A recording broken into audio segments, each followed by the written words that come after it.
In southern Morocco, this is women's work. They're shelling argan nuts, getting ready to extract the oil. The women of Tamanar have been doing this for centuries.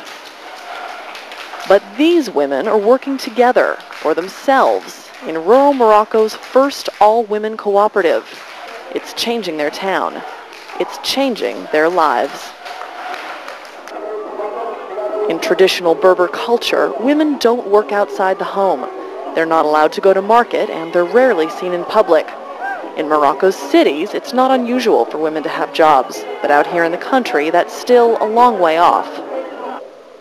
But when this woman came to town, everything changed. It all started with a tree. Environmental chemist Zoubida Charouf studies the argan tree. It's common in Morocco, but it grows nowhere else in the world. Il y a exactement 800 000 hectares. C'est la deuxième essence forestière au Maroc. Mais au début du siècle, il y avait le double. Et il y a une étude qui a été faite entre les années 60 et les années 80, et on parlait d'une perte de 600 hectares par an. C'est beaucoup. It's not a mysterious disease or natural disaster that's endangering the argan. The threat comes from people, cutting them down to clear cropland or burning them for fuel. But the worst damage isn't caused by people, but by their goats. When there's nothing to eat on the ground, the goats climb the trees.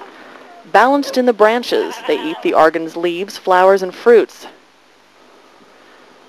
It may seem like a minor problem, but it's doing major damage, and not just to the trees, but to the whole environment.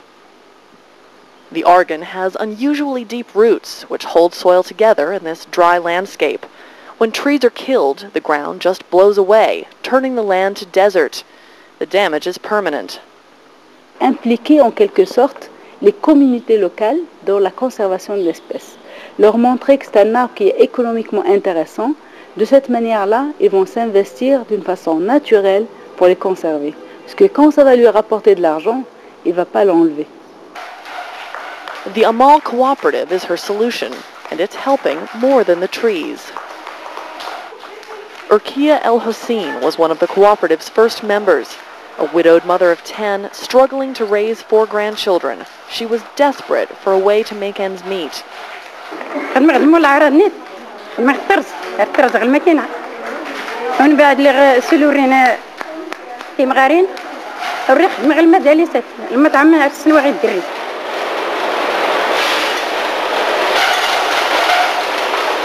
Nearly 150 women work here, processing argan nut oil for sale all over the world.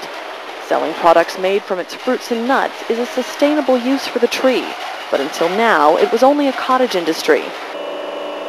With modern equipment, the cooperative is a modern factory, even marketing its products on the internet. Selling oil for cooking, cosmetics, and animal feed, Amal makes a profit, which is reinvested and shared by its members.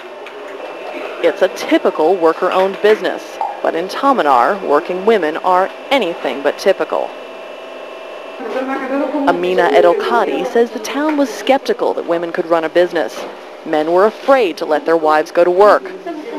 C'est-à-dire les gens, ils ont changé la mentalité, ils ont accepté le projet qui est créé avec des femmes, qui est géré avec des femmes, et c'est-à-dire ils sont conscients que la femme, surtout la femme au milieu rural, elle peut faire beaucoup de choses qui sont très intéressantes. The Amal Cooperative is now the region's biggest earner, and as a result, Tamanaris are looking at the argan with new eyes. C'est-à-dire qu'ils ont changé la mentalité et ils sont d'accord de planter l'arbre d'arganier et de ne pas laisser les chèvres et de ne pas couper les arbres. The project has given the people of Tamanar a reason to protect the argan tree. Now, women are teaching their children about conservation, and 2% of Amal's profits go to planting trees. Things are looking up for the argan. And thanks to the argan, they're looking up for the women of Tamanar, too.